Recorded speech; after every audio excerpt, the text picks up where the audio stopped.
Well, thank you.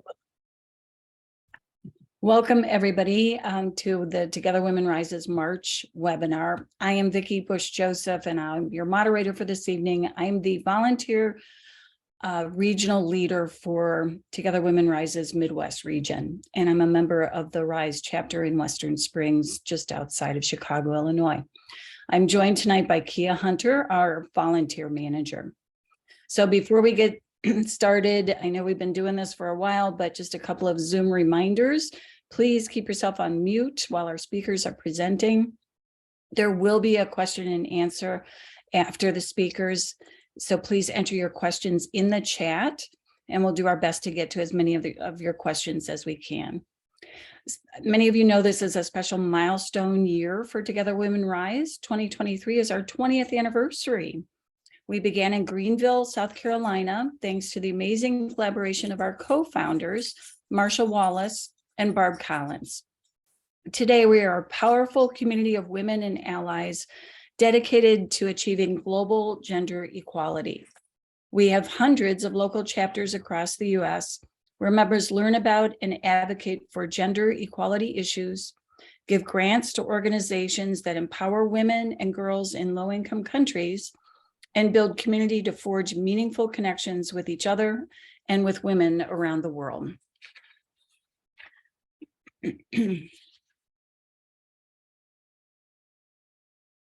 So I encourage you to visit our website at togetherwomenrise.org for more information and for ways to get involved. It's time now to turn to our speakers for tonight. Every month, Together Women Rise features a project that addresses one of many challenges faced by women and girls in low-income countries around the world. We award these projects a featured grant of between $35,000 and $50,000. And together at this monthly webinar and at chapters all across the United States, we learn about the country, the challenges, and how the project will help women and girls and help global gender equality. This month, we are partnering with an organization called Too Young to Wed. We're supporting Too Young to Wed's Butterfly Project, which focuses on reducing gender disparity among historically excluded girls who are at risk of child marriage, female genital mutilation or cutting, and other harmful practices. First, we're going to play a short video about the project, and then I will introduce you to our guest speaker from Too Young to Wed.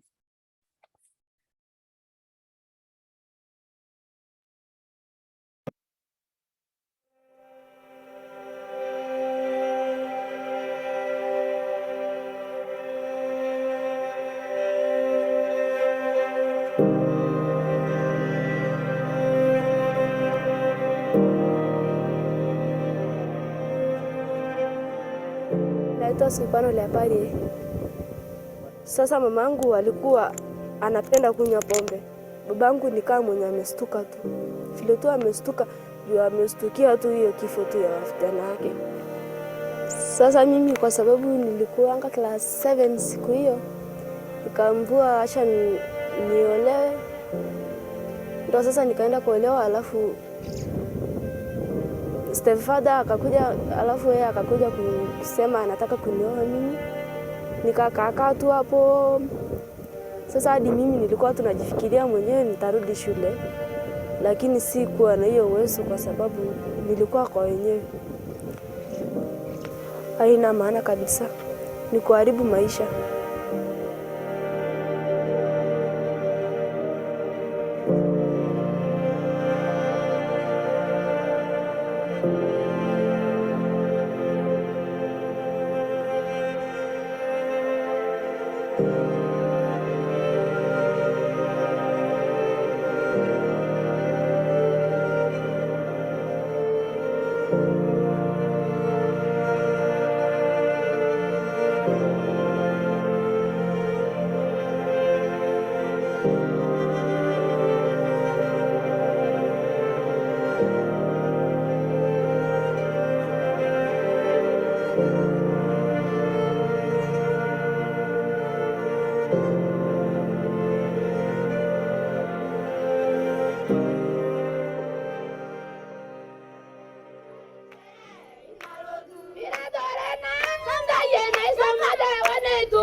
Irpayiani ontomonok onkera nanu eji Moses Extoya naaku airoroki ntae eserian aitoki yiok loetuo ailaunch ang'as ena project naji Butterfly Project naisu lomon le Kolionto netu itabaki larin 18 naa kasai nantae lang kapalang leeyeyio lang maitubulutun inkera ang amu kore apa napa ng'amatana naitubuluni nkerai ninchooyo owenarakini nana namayian nayaka yiok Nkai naa kore ena mayian naa nanang nalotu aretu nkera especially kuna kera esilan kuna tomonok ang kunini pooponunui aitubulu metaa iltung'anak le maana taisere naa otu naa matang'amai pooki nikibung'u toonkaik pooki materetunoto naa pooki pikitum aashom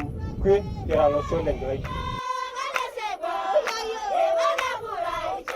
One of the challenges that we have, stopping girl child marriages when they are very young.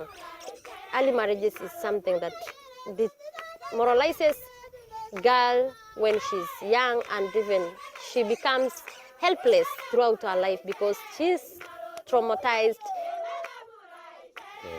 What I have seen from the Butterflies is really benefiting us through many ways. One of the ways is educating our girls. Our girls are in school and they are learning and they are doing good. They are teaching them about life skills. They know how to handle themselves. They know how to work. They know how to relate with the community. And also they are becoming knowledgeable. It really helped me because one day I improved my ability to talk, to become a mentor. Before that, I did not even know how to talk in front of people. When I talk about Sampiri Piri, I talk about Sampiri Piri in a very positive way because I am seeing girls who are helpless and now starting gaining energies to strive in their education. They have started to nurture them so that they can have their voices. They usually say that educating a girl child is like educating the whole community, the whole nation. Mi kenye naonanga kwa akili yangu, mi nilisemanga tu kwa maisha yangu, si saizi nimerudi shule, lazima nisome vizuri, nipate degree yote, alafu sasa nimsaidie. Mi kenye nimependa kwa maishani mwangu, nimependa kusaidiana vile mimi nasaidiwa. Yaani mimi kupenda tu kusaidia tu watoto vile mimi nasaidiwa tu.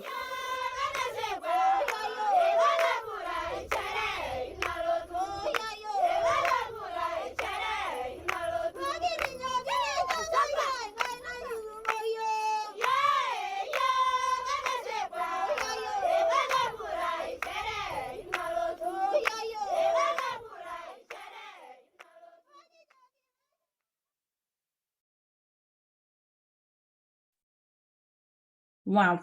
That's yeah, we'll save the rest of that for later, but that wow. I can't wait to learn more from our speaker. And tonight we're pleased to have with us Stephanie Sinclair, the president and founder of Too Young to Wed. Stephanie is a Pulitzer Prize winning photographer who has used her images to put faces to some of the world's most serious gender and human rights issues. The ongoing capstone of Stephanie's career is her 18-year multimedia series, Too Young to Wed, which examines the deeply troubling practice of early, forced, and child marriage as it appears in a variety of communities around the world today. The series has earned numerous global accolades, including 3 World Press Photo Awards and numerous prestigious exhibitions, including the United Nations in 2012 and 2014, and the Whitney Biennial in New York in 2010. Stephanie later shepherded the Too Young to Wed series into a nonprofit organization of the same name, whose mission is to empower girls and end child marriage. It provides visual evidence of the human rights challenges faced by women and girls, amplifies their courageous voices, and inspires the global community to act. Too Young to Wed also transforms influential advocacy into tangible action on the ground through a continuum of programs and services that form a holistic well-being and empowerment model for girls vulnerable to child marriage. Stephanie, welcome. Thank you so much. And it's such an honor to be here tonight, to be supported by Together Women Rise. We've been fans for such a long time and are so grateful that such an incredible group of women come together to support other women and girls around the world who are in such need. So we're so incredibly grateful. I wanted to kind of give you a little bit of background about how my work started on this topic. As was mentioned by Vicki, my background is as a photojournalist, and I was really working I used to work for the Chicago Tribune, since we have some people from Chicago here, and I was working for them during the war in Iraq, and that is when they sent me there to cover the war. And I'm just going to show a couple of pictures, not much, because I want to keep this about the Butterfly Project. But hold on one second. Oh, I can't share a screen. Can I have screen sharing enabled, please? Or I can just talk about it. Either way. Oh, Kia's working on it. I just changed it, so you should be able to now. Okay. Okay.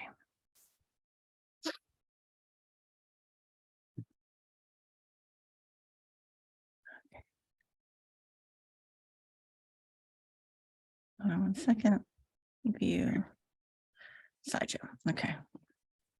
So I started out as a conflict photographer, and I was covering the war in Iraq. And it was one of those moments, this was kind of like a key moment during the war, when we were invading. Well done. Oh, can you hear me? Okay. So this was in Basra in the south of Iraq. And I was seeing this little girl kind of cross this bridge going into the city. And I remember thinking, like, being really struck at how much girls were so vulnerable in these situations and reliant on all these factors that were outside of their control. And the more I was working on women and girls, the more I was covering conflict, the more I saw how women and girls were really at the center of really the people who were suffering the most in these wars. And so, let me see if it's letting me go to the next. So I was actually given an assignment in Afghanistan, because I was covering both conflicts, to cover women. This is a little bit tough, but women who had set themselves on fire in Herat, Afghanistan. And this was for Marie Claire magazine. So I went there and I was looking at like women. This is a woman named Rakshana, and she was married when she was about 15. Or actually she was younger. I think she was closer to like 11, but she was very young when she was married, and she was in her 20s here. And she, this is a suicide attempt. And so she did this, and she was among many girls who I met in the burn ward that time who were taking such drastic action. And so I felt like this was the first time I had encountered child marriage. And I felt like I really needed to understand better what would be so bad that women and girls, because when I met girls who were 15 in the burn ward and all these different ages, what would be so bad that this would lead to this. And so when I spent some time in Afghanistan, I spent some time with some families and was kind of given access to this engagement. And this is an 11-year-old girl, and this is her fiance. And I spoke to her at the time, and I said, I was just kind of shocked by it. And I said, like, how are you feeling? And she was like, how am I supposed to feel? And she was just so overwhelmed. And as a journalist at the time, I was really kind of, I documented the project, and I did it in many countries, actually. And I ended up getting this story published all over the world. And we ended up having exhibitions, which I'll show you in a second. This is another girl I met. Her name was Mejgan. She was married at 11, and this was her at 15. And she told me, and she said to me, this is at a shelter, because she had escaped. And she said, in my whole life, I've never felt love. And I think you can see, like, that's how Sopiano feels in her, and when she shares her story in the Butterfly Project. And And so I kind of felt like I really needed to just get the word out there about this issue. And so I worked a lot with the United Nations and other organizations to bring this exhibition to travel around the world. And we went to all these different places, about 15 different countries. And we ended up in collaboration with other organizations, being able to get child marriage mentioned as target 5.3 in the Sustainable Development Goals. And so at that point, I ended up, and this was in 2012 when we did the first exhibition, and these and we were able to, ending all harmful practices such as child early and forced marriage was put there a few years later, and this is myself with the late Archbishop Tutu at the exhibition when I was much younger as well. And so so I share this because I wanted to give you a little bit of background about how the organization started. So when I worked for about a decade on the issues, documenting it for National Geographic, the New York Times Magazine, and it was published globally. But then I really wanted to, I felt that the issue was happening in the furthest to reach areas, and so that's how I ended up starting the nonprofit. I felt like in 2014, we started Tuyang Tuet as an organization because it began as a campaign, and we decided to really kind of pursue some field programming as well as advocacy, and that's what we still do today. And so it was just really, so now we serve about, I would say about 10,000 beneficiaries a month. There are different programs. We have programs in Kenya. We have programs in Afghanistan. Those are our two main places. And working in the areas where some of these original photographs were made. And then, but the program in Kenya is very special to us because, Afghanistan is very difficult as well, but it has, and very important as well, because the rates are on the increase, but it's got a lot of different layers of complexity with the Taliban being in charge. But in Kenya, what's really interesting is they have the political will in a lot of ways to make some progress on the issue. And that's very exciting for us. We're not just, we're able, like the communities, if you could see, the community was, there's still some people who were skeptical, but, we have in that particular village, we have about 150 girls in school, and a lot of them are shepherd girls. So the family has determined that they're never going to be able to go to school. And so we're doing those classes to teach them to read and write and to do basic numeracy. So in an effort to then, as we continue to sensitize the village of Galai, then they will hopefully enter the mainstream. And our office is actually in Samburu County, is in the area where is in the same. We share an office with the Samburu government, the local government's child protection unit. So we're working much more closely with the government there, and I feel like we're making some inroads that are really, really important. And they have the drought there, which is, been so severe. We actually had to distribute just food aid a couple months ago because we had girls who were coming to class and were fainting, even though we were providing lunch. They just weren't getting enough food. And so it feels it's a very accessible program, and there's a lot of community goodwill and a lot of government goodwill. So we just need to be, so we're just really excited about the potential of being able to bring this to a wider audience and have more people and scale this program. So we're so grateful for the support of Together Women Rise, and I'm happy to answer any questions. So thank you so much for being on this journey with us. Thank you, Stephanie, for talking a little bit about, your origins and how you found this cause and all the success that you've been able to have since, which is really great. So if you do have questions, please add them to the chat. I have a quick question after watching the video. It seems like there are a lot of local stakeholders, and you just said that there is that goodwill there. What's kind of the hiring practices if you're working in multiple countries? To, who are you hiring to help facilitate these systems, since you're obviously not in Kenya right now? Right. Yeah, how does that work?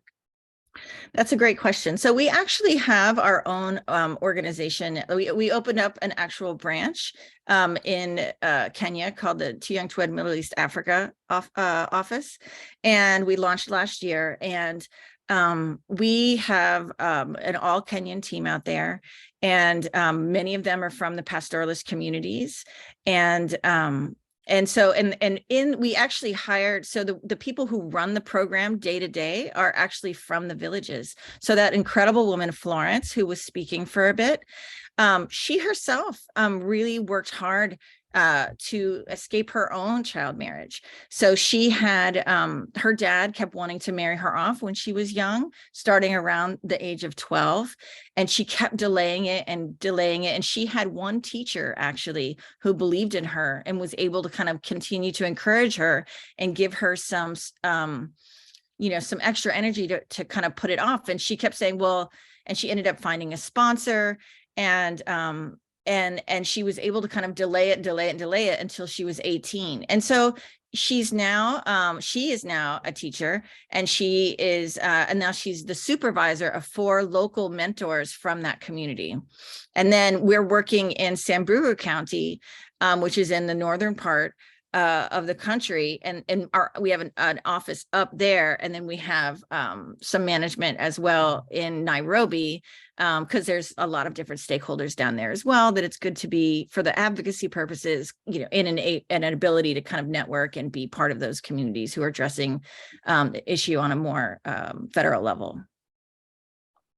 That's great. We do have a lot of questions coming in now. So our first one's from Christine, who wants to know kind of what are the practices that improve this situation? You talked about education. Are there other practices that help girls stay out of these marriages? That's a great question. So one of the biggest things we've been under one of the people who encouraged me to start Too Young to Wed was a woman named Judith Bruce. She's been working on these issues for 50 years now, and she works for the Population Council, recently retired. And but she and her global team of people from all over many countries kind of came up with a program called intentional design. And it's really looking at some of the main elements that girls in all the hardest to reach girls are dealing with. And a couple of things that came across because they're a research organization, that came across in the research is that being in school or having classes on a regular basis is one of the most protective factors you can have, because you have these you have other eyes on the girls, making sure that they're okay, that they're coming every week, those types of things. And then a big part of what we do, we have the 4 mentors. So we provide scholarships, which isn't usually part of the program, but we know this community can't afford scholarships in a lot of these places. So we provide, and school's not free for all these girls. They even though it's free for elementary or primary school, but elementary here, they can't afford books. They can't afford, like uniforms or different things like that. So it's kind of like a bit of a savings program. And the incentives that we use are in this case, giving them a small lunch, which we have in the US too, with like free lunch programs. And that also helps teachers keep eyes on kids who are under-resourced and less protected. And then and then we have the mentors run these safe spaces where they go through this curriculum that's been kind of tailored for the community about simple things like, who are 3 people that you can trust and turn to in case of an emergency that are not your family members? Because often, there's sometimes it's family members who are pushing this. And in Sopiano's case, her mom is an alcoholic, so she doesn't have a protective parent there. And so it's like, and then they talk about, girls start to be really at risk in those communities as young as 9. So we have girls in that program who are that young, and talking to them about, even things about, they don't know about their period. A lot of times they don't know about how to where's a health clinic that's nearby to them? Where are ways to get out of a situation that's uncomfortable? What to do? Where's the police station? So there's like all kinds of different, and the girls then create a network amongst each other and have a lot of playtime to be able to support each other. So, and then the other thing we do is we give the girls who are part of the program also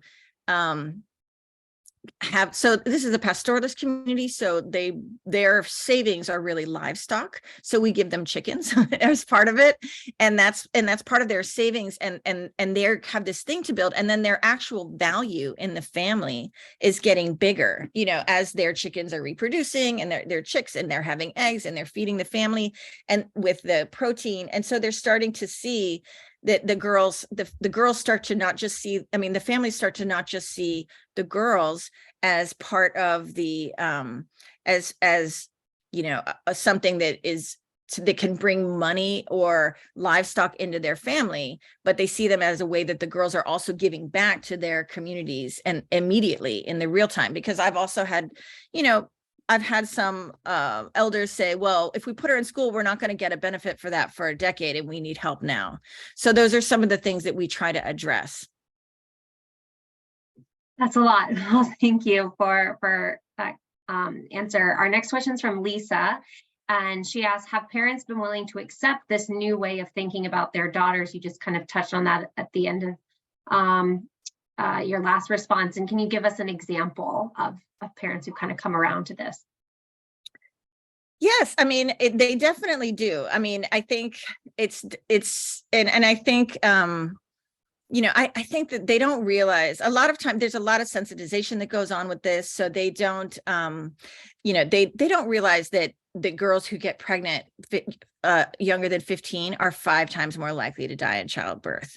They don't understand that that when the girls are uneducated, when they are not able to when they're not able to contribute to their households and bring in any sort of financial way to contribute, that they're also kind of part of repeating the cycle of poverty that they're already living in. And the families want to get out of poverty. They don't want to be so affected by the drought and things like that. And so they are open. And we do a lot of sensitization before we start this program as well.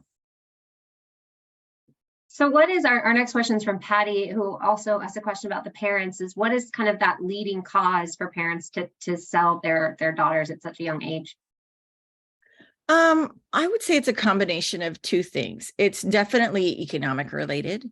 It's and it's the inherent lack of value of another way that a girl can bring that can be not be a financial burden to the family, and that they can actually help the family move forward. So in not just in Kenya, but in many countries, girls are often there's a dowry exchanged, and so they get something when they give their girls away, and that helps them build their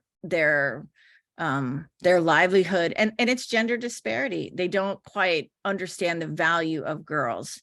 And seeing them the same way. So it's a combination of a few things, and it takes a lot of, but it's kind of like I've been covering this issue for like almost 20 years and working on it. And I've definitely seen things improve. And there's definitely more discussion around, you see a lot more women in very, very rural areas kind of really coming forward now. And we have like the women in this program, like in this community, love it.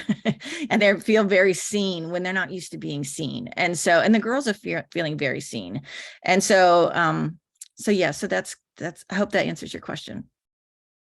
Yes, thank you. We have a couple questions about female genital cutting.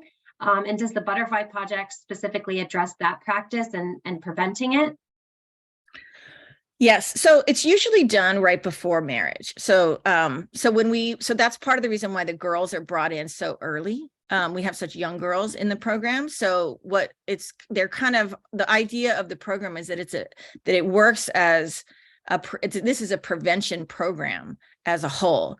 And so we're trying to address girls who and give them these toolbox of understanding of what's happening to them, before these things start to happen, and before someone tries to pull them away and marry them off or something like that. And we've had, since we've been running it, we definitely have cases that we have to intervene in, and then we've succeeded in getting the families to not move forward, and the girls have been fine. So that's happened in a handful of cases, because it's not, if we didn't face that at all, we wouldn't need to be there. So and our team is prepared to manage that.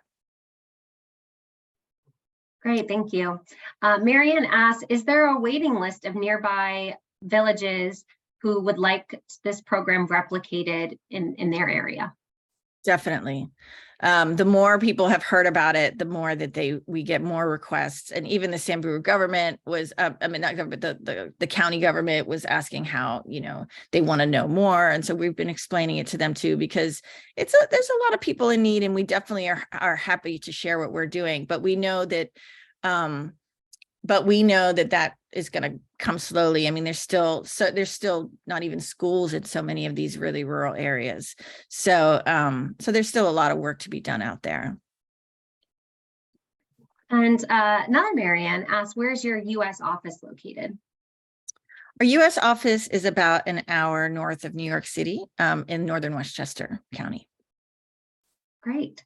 All right, I think we have time for maybe one or two more questions. Our next one's from Margaret, and wants to know how does a girl say no to a father who rules the household for situations like this?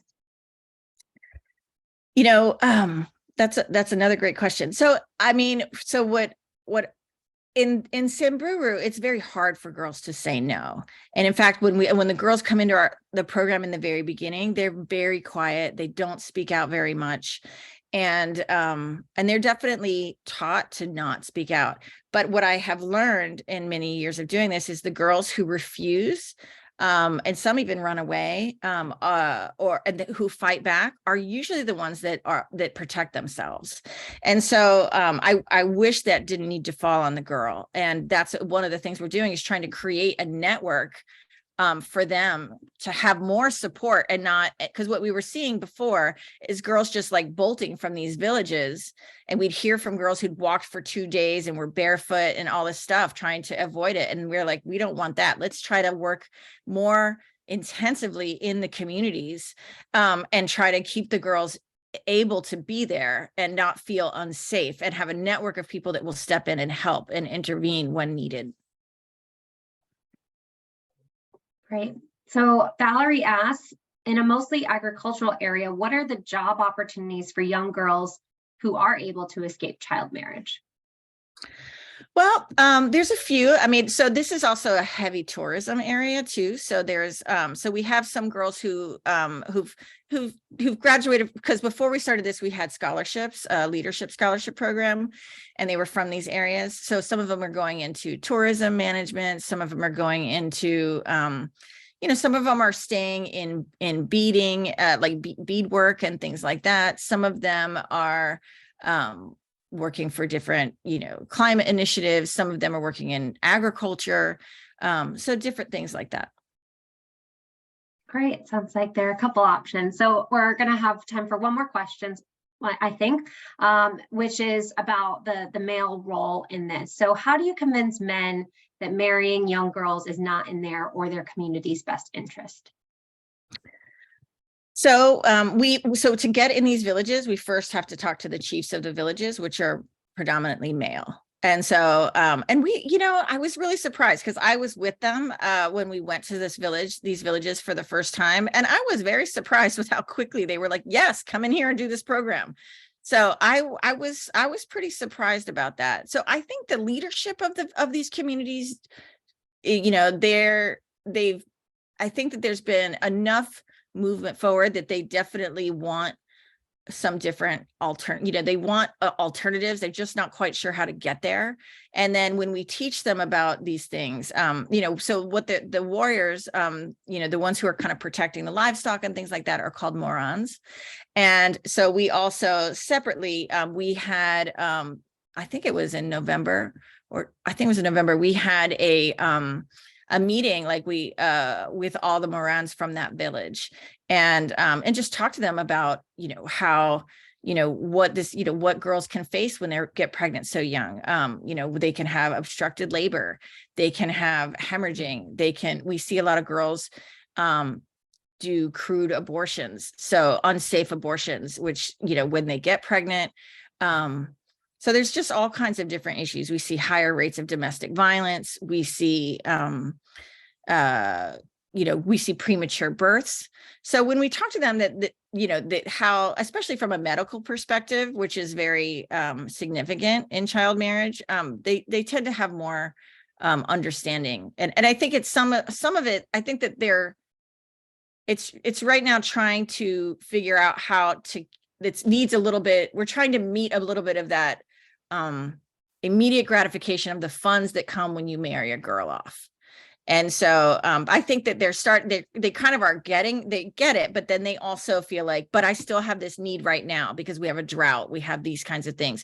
And so we're also trying to mobilize other resources that for things that we can't provide. While we offer a robust support services, we can't do everything. And so we definitely are trying to get the government to be more engaged in the school there and things like that. So yeah, and that's part of the reason why we're positioned where we are with our offices. But yeah, male engagement is definitely a part of what we're doing. That's great. Well, everything you're doing sounds amazing. And obviously all of our members are really interested because there are so many questions I didn't get to. So I apologize if I didn't get to your questions this evening. But we do appreciate you taking the time to answer these questions. Oh, it's my absolute pleasure. I'm just, like I said, I'm such a huge fan of this organization. And I'm really honored that you guys have you ladies have selected us to support this project. I know it means the world to the girls, and it's just such an honor to kind of watch them grow. And I'm so grateful that you're all on this journey with us. So thank you so much. Stephanie, I reiterate what Kia just said. Thank you so much for sharing your passion, your photographs, your stories, and the success that you and the organization have had. And we are proud to support you and the important work of Too Young to Wed. I do want to mention to those who still have questions, I'm also a member of the book club committee for Together Women Rise, and some of the books that we have already read and some of the books that we're going to read cover some of these same topics, female genital cutting and child marriage. So I'll come back to that at the end. But in the meantime, Kia has some information to share with us about International Women's Day. Our event is coming up this Saturday, and she's going to give us a sneak peek of the special pop-up shop that's opening on Saturday. So Stephanie, thanks so much. And we're gonna move on to our announcements and the other things we're going to cover here tonight, but we can't thank you enough for joining us. Thank you so much. Thank you so much. I look forward to being in touch again soon. Take care. Thank you. Thanks, Vicki. As Vicki just mentioned, 2023 is Together Women Rise's 20th anniversary. So this is a great time for us to celebrate and reflect on our accomplishments. And we have many 20th anniversary events planned this year. As Vicki mentioned, we do have one this Saturday on March 4th. Now, if you're not in California, that's okay, because we will be live streaming part of this event. This is also a special combination celebration for International Women's Day. So the in-person gathering is in Santa Clara, but that live stream will begin as the keynote speaker gets off, and then we'll also have a panel discussion with 3 of our past grantees, and that will be at 4 p.m. Eastern, 1 p.m. Pacific. So that is when the live streaming portion will begin. So mark your calendars, make sure you sign up. Everyone is welcome to join online. You just need to register ahead of time so that we can send you that webinar link. I will put the registration link in the chat in just a moment, but it's also on our website. This will be a great opportunity to hear from some of our past grantees and the impact of Together Women Rise's support. You'll also hear from Beverly Francis Gibson, our CEO, and representatives of Limitless Horizons Ixil. I'm not sure if I'm pronouncing that correctly, but I'm pretty sure you're all familiar with what that is in Guatemala, Village Enterprise in Uganda, and One Heart Worldwide in Nepal. So once again, please join us this Saturday for the special celebration.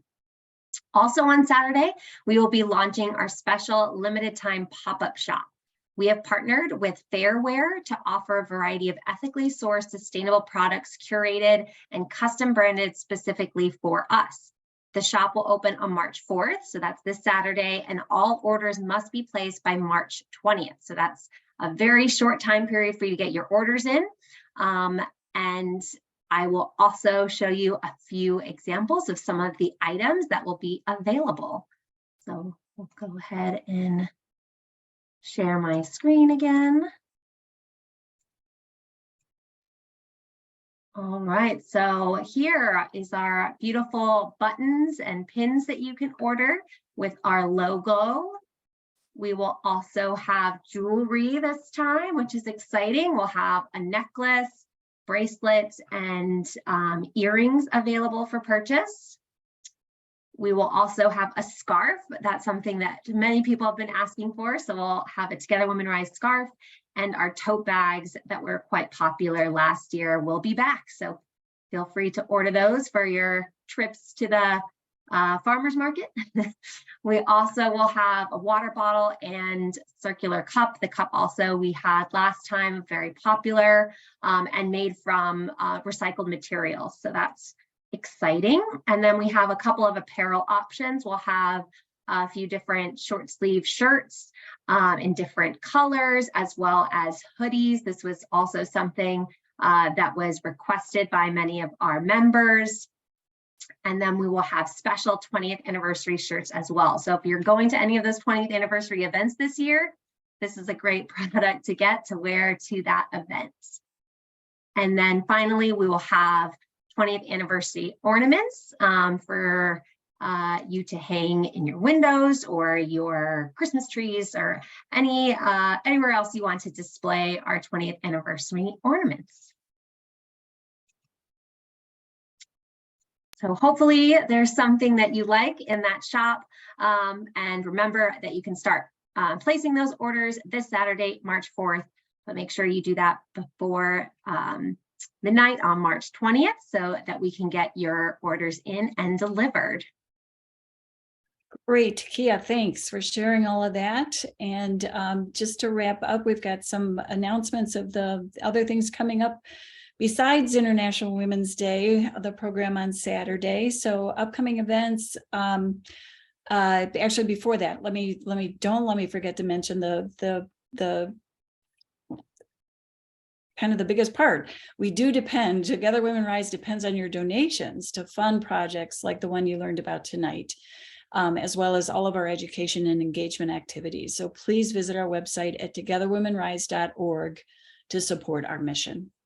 Okay, now let me tell you about what's coming up. So on Tuesday, March 21st at 8:30 Eastern time, our advocacy group with results will hold its monthly webinar if you're interested in that. And then our next monthly webinar will be on Thursday, April 6th at 8 p.m. Eastern time. We do have a full calendar of events for our 20th anniversary. Please visit the website for all the dates and details. I'll plug the Chicago one because that's that's where I am, and that's coming up later in the year. But there are lots of anniversary celebrations in different parts of the country that you're welcome to attend. You can find all of this information under upcoming events. Click on the Join Us tab, then the upcoming events. And you can register for all the virtual stuff and the in-person stuff. There's also recordings of past events, and I want to highlight one of the recordings from last week. Our book group had the pleasure of meeting virtually with Alessa Lightbourne, the author of The Kurdish Bike. And Alessa is a Together Women Rise member who taught English in Kurdish Iraq and wrote a book about her experience. And we had a really wonderful visit with her and covered some of the topics that we talked about tonight. were covered in her book. And then we've got another book coming up this year. We usually do 4, 1 a quarter. And one of the ones we're going to cover this year is about 2 young girls who are trying to escape the traditional female genital cutting in their village. So check on the website for the upcoming events under the Join Us tab, and you'll see information about the book group and all of these other events. So thank you everybody for joining us, and have a good evening, and hope to see many of you on Saturday for our virtual or in person, depending if you're in California, for International Women's Day. Thank you all.